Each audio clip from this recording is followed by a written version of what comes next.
welcome back to HE Squared News, and boy does this story keep getting better. For those of you just now joining us, let me tell you a little bit about what's going on. We're talking about the Berlin blockade and airlift.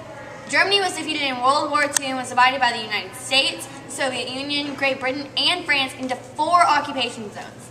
Berlin, too, was divided 4 ways, and more than 2 million people live in the 3 western sectors. But on June 24th, 1948, the Soviet Union cut off all the food supplies that was being carried in sectors daily by road, rail, and river barge.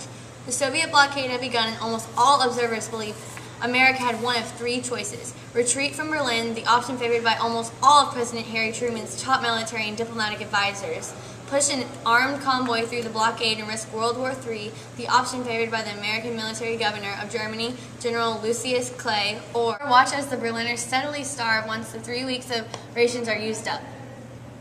But during the discussions, a decision was made as an afterthought to fill the few dozen C-47 transport planes in Europe with supplies, each about the size of a school bus, and send them from Western Germany to West Berlin as a way of buying some time before a decision was made. The flights were supposed to last just a few days or a few weeks, but the Berlin airlift continued through one of the foggiest winters in European history and kept the city's residents alive.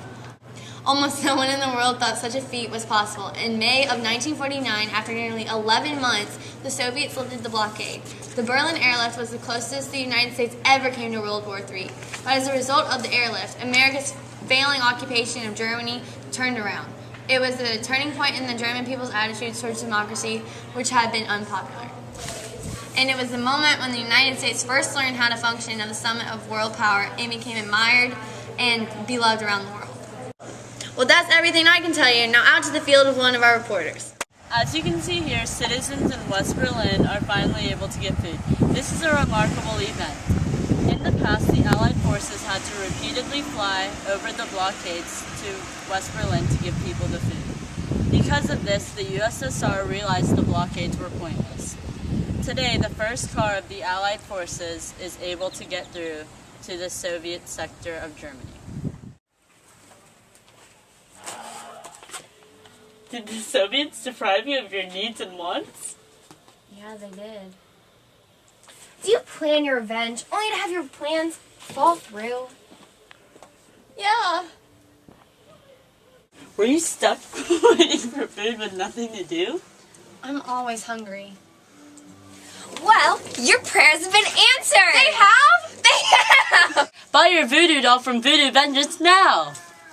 Call 1-800-PAYBACK or mail a generous donation to Voodoo Vengeance. Your doll will be sent to you as soon as possible. And look, it really works. Take this, you Soviet.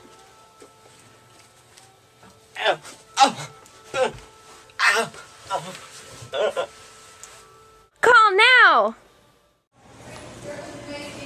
Hello?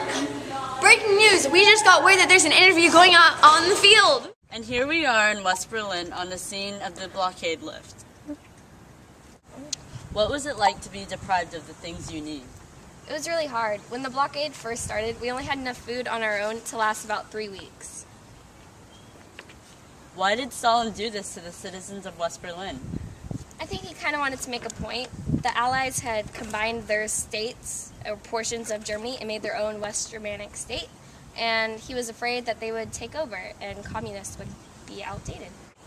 So he responded by trying to make a World War III. Well, it sure felt like it. He blocked all roads from the Allies trying to make their way into West Berlin. So how was the Soviet Union able to legally block all your supplies coming in? Well, Berlin is in the middle of the Soviet Union's portion of Germany, so to get to their territory in Berlin, in the Soviet Union, they had to use their roads, and they were allowed to block them. What do you mean, go through the Soviet sector?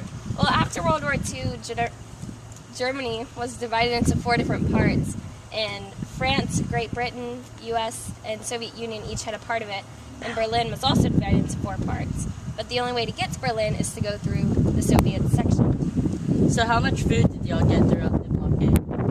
We've been told that it was over 1.5 million tons of food and supplies, but that's just an estimate. So how do you feel knowing that it's finally over? It's a relief. I mean, we don't have to worry about the supplies and necessities that we need. We don't have to worry about planes coming in and over. Any downsides? We don't really know what it might have caused in the future. Alright, well that's all. Thank you.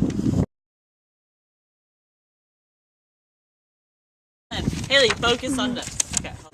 A hippo? We're talking. Why can I say that? We're going back to that line later. Okay, I'm gonna slap you in the face. For those of you just now joining us, I'm gonna punch you in the. And boy, does this story keep getting better. Mr. Tran! And boy, does this story keep getting. You doesn't see 47 trans. That blooper. Let me tell you a little bit about what's going on.